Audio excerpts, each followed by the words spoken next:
Assalamualaikum warahmatullahi wabarakatuh.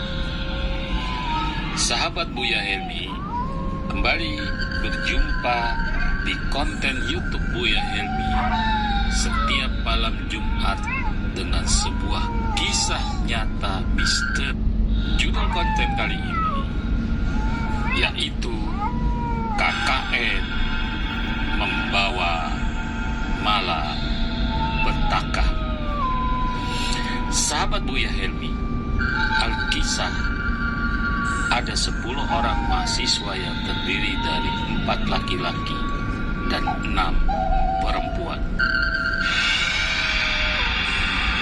Ke-6 perempuan itu yang bernama Alia, Puput, Siska, Tuti, Tia, dan Amen. 6 orang wanita itu rata-rata mereka berumur kurang lebih 25 tahun. Sedangkan yang laki-laki Ari, Jaka, Jono, dan Andra berumur di atas 24 tahun. Sahabat Buya Helmi, Alia, Puput, Siska, Tuti, Tia, dan mereka itu adalah wanita yang cantik, yang supel, serta energi, dan suka bergaul. Singkat cerita, 10 orang mahasiswa dari Fakultas Kedokteran, mereka akan melakukan suatu KKN di sebuah desa terpencil di daerah Kalimantan. Beginilah kisah nyata yang terjadi. Ya, lu udah laporan belum ke Ari tentang kita mau berangkat jam berapa? Sudah, kemarin gua udah laporan, tapi kata Ari kita ketemu di bandara. Oh begitu, jawab Siska. Alia adalah seorang wanita yang cukup energi, cantik, berkulit putih, dan mempunyai pergaulan yang sangat luas.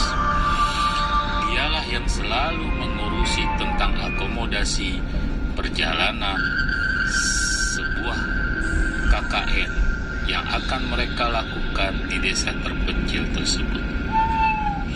Singkat cerita, berkumpullah 10 orang mahasiswa tersebut yang terdiri dari 6 perempuan dan 4 laki-laki. Singkat cerita, sampailah mereka di sebuah desa yang terpencil yang mereka tuju. Mereka ketemu dengan seorang laki-laki yang dinamakan kepala desa dengan nama Pak Karim. Selamat datang anak-anak muda yang pintar-pintar dari kota Jakarta. Oh ya Pak, kenalkan saya Alia, ini teman saya Puput, Siska, Tuti, Tia, Amel, dan ini adalah Ari, Jaka, dan Jono, serta Andra. Jawab Alia sebagai ketua kelompok. Oh ya, nah Bapak mau bertanya, apakah sudah yakin anak-anak mau mengadakan suatu penelitian di desa Bapak yang terpencil? Sebab rumah Bapak sama yang tempat anak akan tinggali, kalian tinggal itu cukup jauh.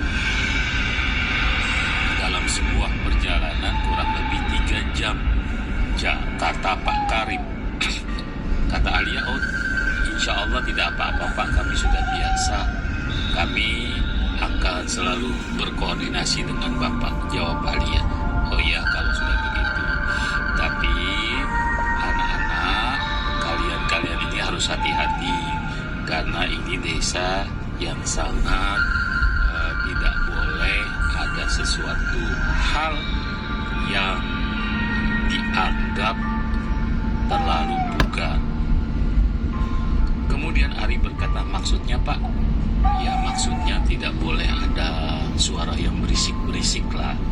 Oh ya Pak, pasti kami jaga itu aturan dan adat istiadat yang ada di sini. Sahabat Buya Helmi, sampailah mereka di sebuah rumah yang disediakan oleh Pak Karim sebagai tempat tinggal. Rumah tersebut memang cukup unik. Dibangun dari sebuah kayu, tapi cukup luas, halamannya cukup luas. Di kanan kiri sekitar rumah itu ada banyak pohon yang sangat rindang. Perlu sahabat ketahui, desa terpencil itu memang jarang penduduknya. Antara rumah satu dengan rumah yang lain saling berjauhan. Sampailah mereka bersepuluh masuk ke dalam suatu rumah. Di sana ada satu kamar mandi, kemudian ada 4 tempat mereka untuk beristirahat, atau dikatakan juga 4 kamar tidur. Sahabat Buya Helmi, mereka membagi 4 kamar tersebut dengan 1 orang, bisa 2, kemudian bisa 3. Mereka bagi. Sahabat Buya Helmi, sesampainya pembagian kamar, masuklah masing-masing untuk bebenah diri.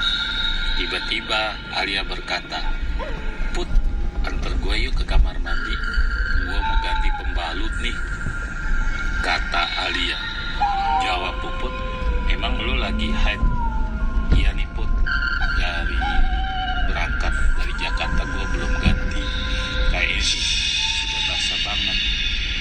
"Oh, ya sudah, yuk." Alia dan Puput menuju kamar mandi. Sesampainya di kamar mandi, mereka melihat sekitar ruangan kamar mandi yang memang tidak begitu luas, tapi cukup untuk mereka berdua di dalam kamar mandi.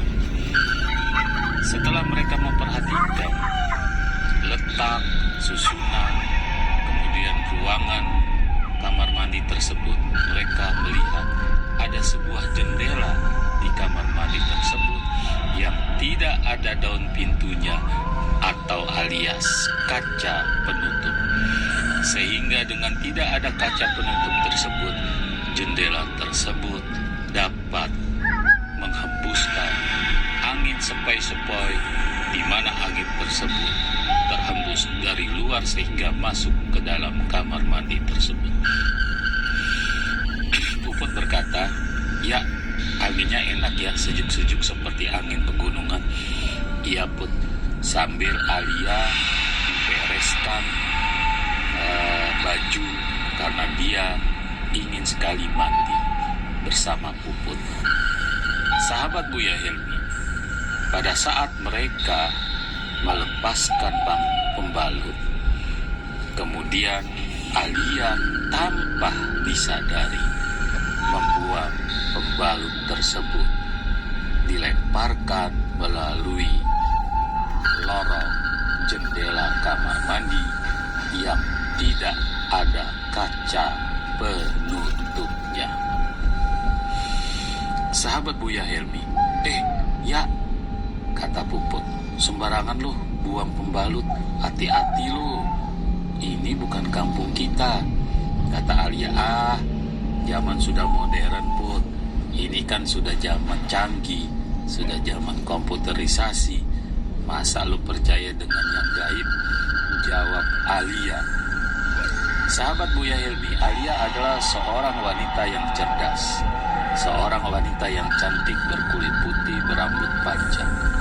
Pergaulannya sangat supel, kawan-kawannya banyak, kemudian dia juga suka menolong. Alia adalah seorang wanita yang mempunyai ayah serta ibu, adalah seorang pengusaha yang cukup dikatakan sukses. Karena kesuksesan orang tuanya itulah Alia bisa membantu teman-temannya agar teman-temannya tidak perlu susah dalam hal kehidupan dunia. Sahabat Buya Helmi sampailah dalam pada saat Alia membuang pembalut wanita yang penuh dengan darah bekas dia haid. Kemudian tiba-tiba pembalut tersebut kembali lagi di tempat kamar mandi itu. Sahabat Buya Helmi, Alia dan Puput heran, siapa sih yang buang ini pembalut yang sudah saya lempar? Teriak Alia. Puput berkata, jangan jahil ya. Kalau mau jahil, tunjukkan batang hidung lu, jawab Puput. Kemudian saking kesalnya, Puput menyiram air dari gayung kamar mandi ke lorong atau ke jendela kamar mandi yang tidak punya kaca penutup, dan Alia melempar kembali pembalutnya. Tiba-tiba saja mereka berdua dikejutkan dengan balik lagi pembalut. Karena sungguh penasaran Alia dan Puput, mereka langsung menaiki sebuah bangku, kemudian diintiplah dari jendela kamar mandi yang tidak mempunyai pintu itu. Ternyata di dalam kamar tersebut terlihat betapa luasnya halaman di luar kamar mandi itu, dan tidak ada satupun sosok, baik itu manusia maupun makhluk, yang dapat mereka berdua lihat. Sahabat Buya Helmi, setelah mereka keluar dari kamar mandi, mereka pun menceritakan kasus peristiwa yang kejadian yang mereka anggap suatu orang usil atau makhluk usil di kamar mandi tersebut kepada Siska, Tuti, dan Tia, serta satu temannya yang lain yang bernama Amel. Sungguh mereka terkejut. Elu lagian ya, kenapa elu buang sembarangan pembalut? Jawab Siska. Itu kan sangat sensitif. Alia pun celetuk. Sudahlah, itu mungkin karena orang-orang usil saja, jawab Alia.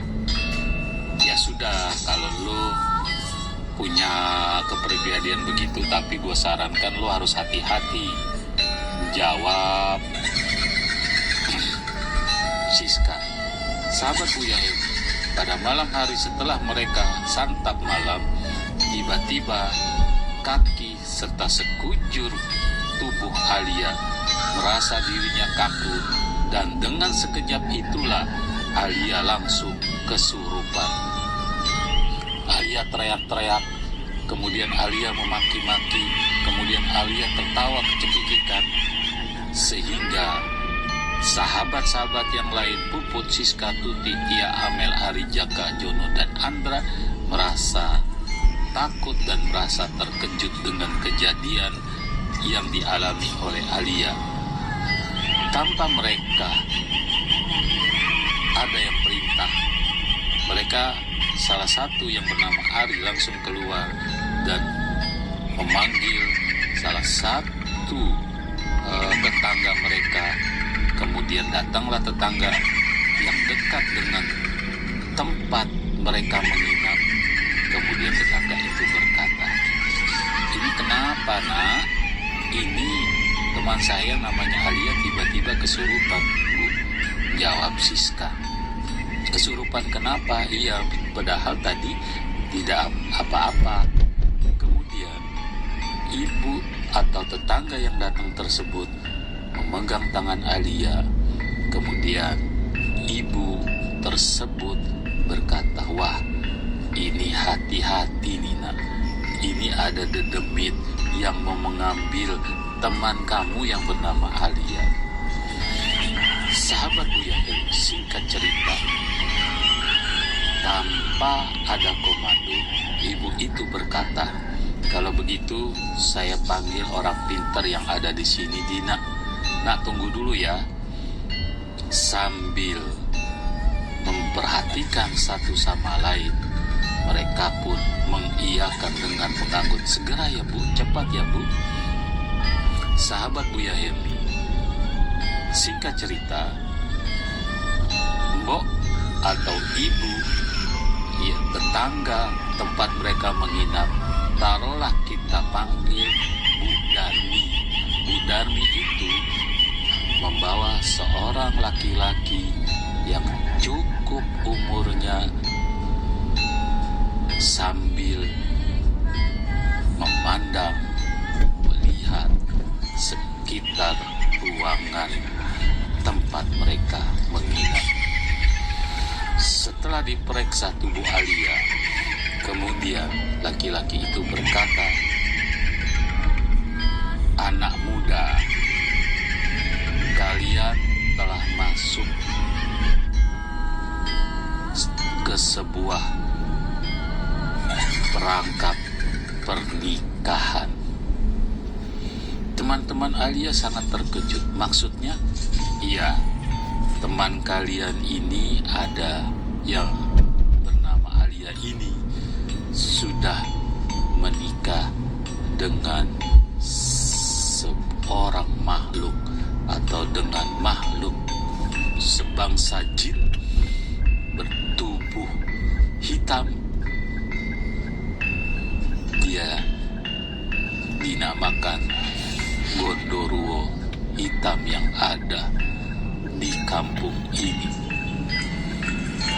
Sahabat Buya Helmi, kemudian sang dukun itu berkata, Gondoruo hitam adalah dia mempunyai seorang istri yang banyak, tapi istri itu adalah wanita-wanita dari jenis manusia.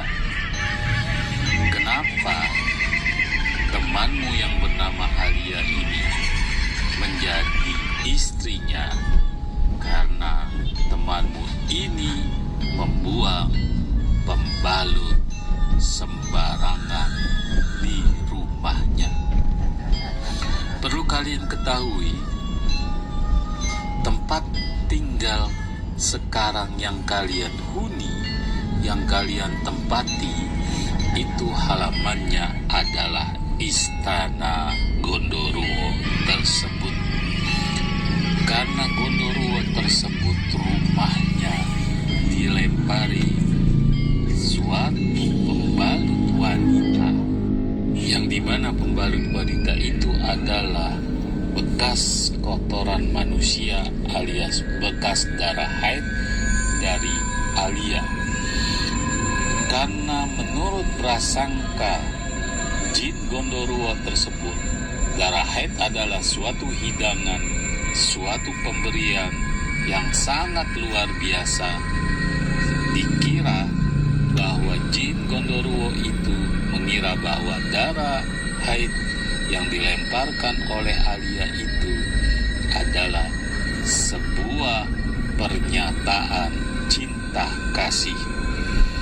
Maka daripada itu, dilemparkanlah kembali pembalut Alia ke kamar mandi. Kemudian Alia melemparkan kembali. Itulah tanda ikatan ijab kabul tersebut. Sahabat Buya Helmi, singkat cerita, karena Alia kesurupan, kemudian ngomongnya sudah ngacau, kemudian seperti orang gila yang teriak-teriak dan sebagainya, sehingga teman-temannya merasa pucat pasi atas kelakuan aneh dari sahabat mereka yang sangat selalu membantu, yang bernama Alia. Sahabat Buya Helmi, sudah 7 jam Alia teriak-teriak, mengamuk, dan tidak ada satupun yang bisa memberikan suatu pertolongan, termasuk dukun yang dipanggil oleh Mbak Darmi. Singkat cerita, akhirnya diadakanlah suatu ritual untuk bagaimana cara mengusir jin yang ada di tubuh Alia tersebut. Setelah mereka melakukan ritual, kemudian Alia berbicara, "Jangan kau selamatkan tubuh wanita ini, karena tubuh wanita ini sudah separuhnya menjadi hak saya," sambil tertawa terbahak-bahak. Sahabat Buya Hermi, karena pembicaraan yang aneh tersebut, akhirnya pada pagi hari mereka segera bergegas untuk kembali ke Jakarta agar supaya Alia dapat mereka selamatkan atau dapat mereka obati di kota Jakarta. Singkat cerita, sampailah mereka di kota Jakarta. Sungguh malang nasib bagi Alia.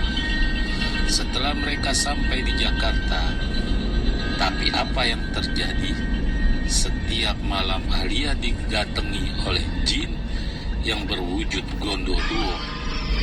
Kemudian disitulah terjadi persetubuhan suami istri.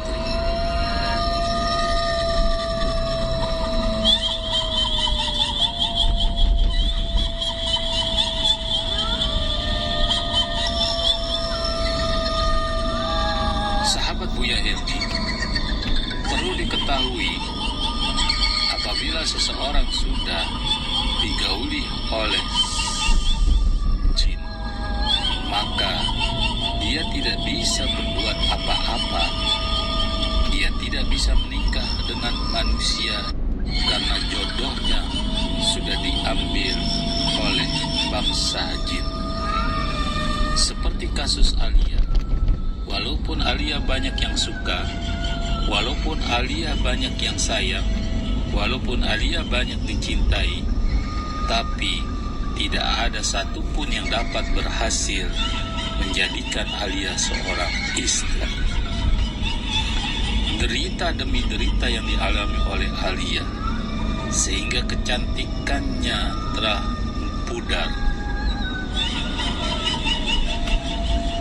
karena bangsa jin yang jenis gondoruo itu setiap malam Jumat selalu mendatangi Alia untuk digauli seperti suami istri. Sahabat Buya Hermi, penderitaan Alia sungguh sangat menyedihkan. Tapi Allah Subhanahu wa Ta'ala memberikan kekuasaan yang sangat luar biasa. Pada suatu hari di mana Alia bertemu dengan seorang kiai yang mengetahui bahwa ada sesuatu hal yang aneh di tubuh Alia, maka sang kiai pun mengatakan, "Jangan khawatir wahai anakku, insya Allah Allah akan menyembuhkanmu." Dari perkataan kiai tersebut, Alia sangat gembira. Maka Alia pun mendatangi seorang kiai yang dia bertemu di suatu tempat tanpa diduga-duga. Kiai pun memberikan suatu nasihat, "Kamu harus sholat, kamu harus ini, kamu harus itu. Kemudian setelah malam Jumat, saya akan datang ke tempat kamu untuk memberikan pelajaran kepada jin gondoruo yang selalu mengintai dan menyetubuhi kamu." Sahabat Buya Hermi, singkat cerita, Kiai pun mengatakan kepada Alia, pada saat nanti malam Jumat, saya sudah datang ke tempat kamu. Kamu tidur seperti biasa, kemudian kamu jangan merasa takut. Saya akan membuat pelajaran terhadap jin Gondoruo yang mengganggu kamu. Mudah-mudahan malam Jumat nanti merupakan malam kegembiraan bagi kamu. Dengan gembiranya, Alia pun menganggukkan kepalanya sambil berkata, terima kasih ya Pak Kiai. Kemudian Alia pun menceritakan kejadian yang dia tidak duga-duga kepada ayah ibunya. Karena ayah ibunya sudah letih, sudah lelah karena banyak sekali orang yang mengobati akan Alia, tapi tidak ada hasilnya. Sahabat Buya Helmi, singkat cerita, malam Jumat telah tiba.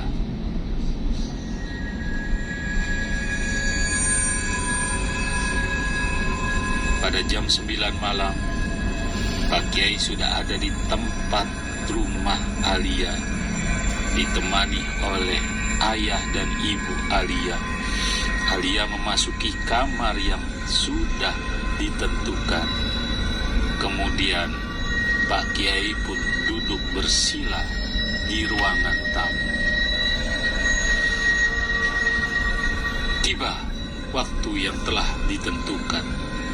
Datanglah sesosok makhluk bertubuh hitam dengan 3 matanya yang sangat merah menghampiri kamar Alia. Kemudian setelah diketahui bahwa telah datang makhluk yang saya sebutkan tadi, Pak Kiai pun memberikan suatu pagar rumah agar jin laknatullah alaih tersebut yang sudah masuk di ruangan kamar Alia tidak dapat keluar lagi. Sahabat Buya Helmi, pada saat jin Gondoruo tersebut ingin menyetubuhi Alia, tiba-tiba saja jin itu berteriak dan Alia pun merasa kaget. Pada saat Alia terbangun, nampaklah di depan hadapannya ada makhluk bertubuh besar, bermata 3 dengan merahnya menatap Alia dan ingin kembali mendekati Alia untuk menikmati eloknya tubuh Alia yang tiap malam Jumat selalu disetubuhinya. Tapi malam Jumat ini jin itu tidak dapat mendekati tubuh Alia. Sahabat Buya Helmi, pada saat jin itu ingin mendekati Alia berulang-ulang kali, jin itu merasa tidak sanggup dan merasa kepanasan. Sehingga datanglah sebuah kilat yang menyambar, kemudian mengikat jin tersebut. Tiba-tiba saja jin tersebut teriak minta ampun dan tubuhnya dibawa oleh kilat tersebut. Sahabat Buya Helmi, setelah itu terbebaslah Alia dari belenggu jin yang selalu mengintainya. Sahabat Buya Helmi, tidak di situ saja. Setelah Alia pun merasa sudah tenang, seorang kiai yang mengobati Alia itu memerintahkan Alia untuk mandi dahulu sebelum azan subuh. Sahabat Buya Helmi, pada saat Alia itu mandi, tiba-tiba saja keluar dari perutnya sebuah darah dengan kental sekali. Pak Kiai tersebut berkata, untung saja darah ini tidak keluar pada waktunya. Kalau darah ini keluar pada waktu yang telah ditentukan, berarti kamu sudah mempunyai seorang keturunan dari bangsa jin. Ayah serta ibu Alia sangat kaget atas kejadian yang menimpa anaknya tersebut. Sahabat Buya Helmi, singkat cerita, terbebaslah Alia dari belenggu bangsa jin. Kemudian Kiai tersebut berkata, jangan kau ulangi perbuatan kamu lagi dimanapun kamu berada. Perbuatan apa itu Pak Kiai? Kata ayah Alia, yaitu membuang sesuatu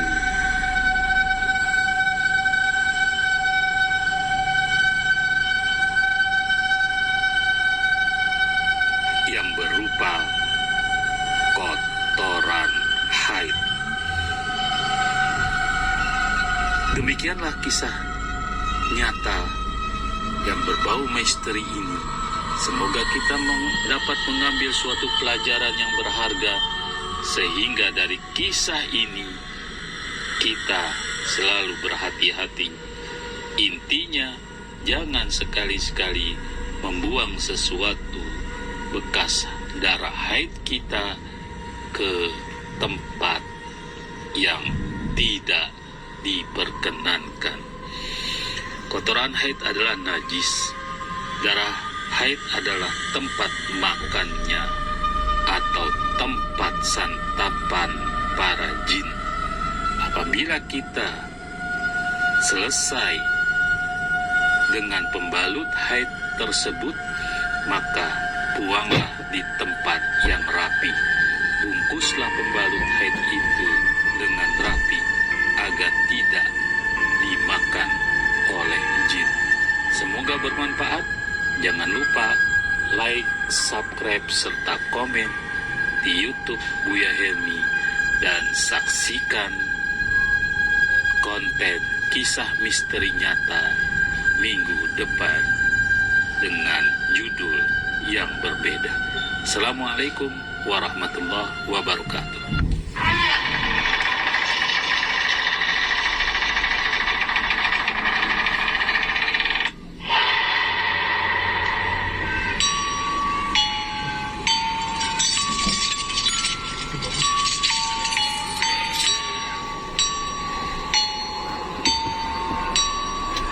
Ini 5 menit.